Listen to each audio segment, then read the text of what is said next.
Okay, so of course, when things go well, my health issues come to bear, and discussed this in my life philosophy update video. I decided to make a life philosophy video every day, where I just discuss whatever's on my mind, just brainstorm and talk about various different subjects, and a self improvement update. And then here, I'll just say that due to health problems, I will be having trouble sleeping and suffering from mild chest pains for about a week, most likely. Um, and it sucks, but I have to make the most out of it, and I have to continue to make videos every day and try to be as productive as possible through the pain and the fatigue. From sleep deprivation, I'll have fatigue and the pain. It's going to be very difficult to continue to be productive, but I must. I have to continue to work on being as productive as I can, negotiating with myself in the manner I described in my How to Stop Being a Lazy Fuck and Overcome Procrastination video. Um, you can work at 50% productivity and get caught up with everything you need to in 3 months. You can work at 25%, get caught up in 6 months, or you can work at 10% productivity and get there in a year. For example, 50% productivity, I spend an hour in my free time attending to responsibilities and obligations, and then an hour having fun. Either through fun that's good for me or fun that's just relaxing, like watching television or playing video games. Fun that's good for you is like playing a sport, making videos, doing research into things that you're fascinated by, writing if you enjoy writing, having meaningful conversations, hanging out with friends, hanging out with your girlfriend, um, going out on a date with your girlfriend, going camping, whatever the case may be. Could be playing music, could be art, anything that's fun and good for you. So you want to do that as much as possible, more so than the stuff that's just pure pleasure without any benefits, like watching television or playing video games. And you also want to be as productive as possible, but you can't be 100% productive all the time. You can't just spend, when you're trying to get your shit together, most people think, oh, I have to work 16 hours a day for the next 3 weeks just to get caught up on all the things I should have done years ago, months ago, weeks ago, days ago, and I'll be caught up. And then they burn themselves out. You want to avoid that. So now I was at like 75% productivity because I set the bar low at 25%, and that made me comfortable with being more productive. But now, due to health problems, um, I'm going to have to negotiate with myself much more skillfully because I have to ask an employee of mine, that's myself, who's in pain and tired, to do things for me like check my email, get my calendar together, get to appointments on time, um, maintain his to-do list. You're not your own tyrant. You can't make yourself do the things you know you should do. You'll know that. Anyone knows that. You may want to not binge eat. You may not want to. You may want to quit smoking. You may want to quit drinking. You may not want to procrastinate so much. You may not want to spend so much time watching TV. You may want to go to the gym and exercise. You may want to get in shape, but you can't force yourself to do the things you want to do on a logical level. You have to talk to yourself like you're someone you care about, and say, "Hey, will you do this for me?" And the answer is, "Well, what?" And then your own reply to your question will be, "Well, what are you going to do for me that will make me want to work for you?" And then negotiate and with yourself. You're your own boss and your own employee, so you have to have a good relationship with yourself. And I know it's a strange way of thinking, but it was first developed by Dr. Peterson, the idea of negotiating with yourself. Well, not first developed, I would say, um, described in that manner and made more prevalent, more widely understood. He promoted it. Another word I wanted to use, but whatever the case is.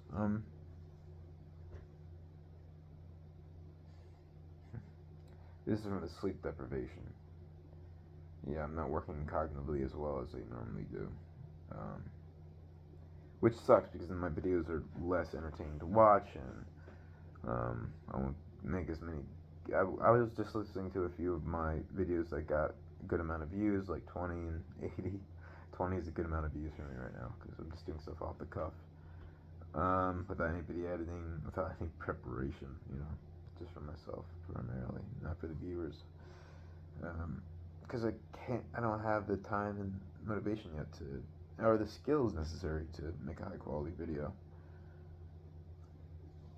Because it takes like 12 hours preparation, research, and 10 hours of video editing and all that. So, and yeah. As you can see, I'm out of sorts. I'm definitely out of sorts today. So things are gonna be rough. I have hit a rough patch. Hopefully I can figure something out and start sleeping well again, and not have to suffer from the chest pains for a week, and really fuck things up.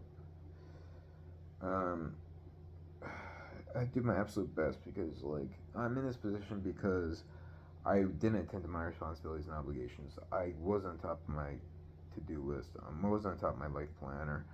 I wasn't paying attention to things I need to pay most attention to.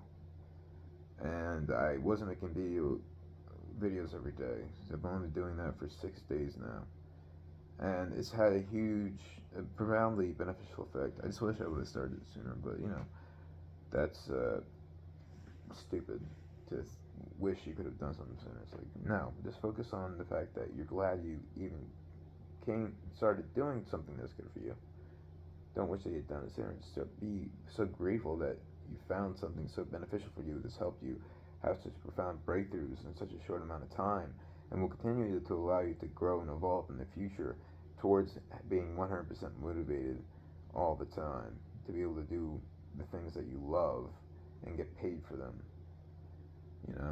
That will allow you to achieve self-actualization, allow you to have optimal relationships in your life, allow you to design a lifestyle, design a life with all the factors that will make it as meaningful, as happy, as beneficial to you, those around you, and the world as possible. I found something that will ensure success in the future, but not right away. And there are going to be times where I suffer shortcomings, and times when things backfire, and that's part of the journey. And it's good that in the future I'll be able to make a documentary about me using this platform and using videos every day, video diaries, to help me get my shit together, and how I hit major roadblocks and what I learned from them, and what meaning I derived from the pain and the suffering, and how it made me a stronger person. And suffering is character building. There's a lot you can gain from suffering.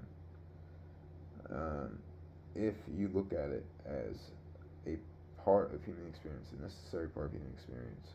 Ideally, you want to minimize unnecessary suffering as much as possible, but if some suffering is inevitable, and when it comes, you have to embrace it with open arms and say, I'm going to overcome the challenges inherent to this suffering, and come out of it the other side a better human being, a wiser person, a more grateful human being, a more mindful person, a kinder person, a braver person, more virtuous in this Aristotelian sense. So that's my self-improvement update for day 6. Things are going to be painful. Things are going to be tough, anxiety provoking. Well, not anxiety provoking. Because I don't really suffer from anxiety too much anymore, thanks to RPT. But yeah, there'll be some of that, I suppose, some worry, but I don't think we'll get to the point of being anxiety. At least I hope not. Anyway, yeah, that's day 6 for you.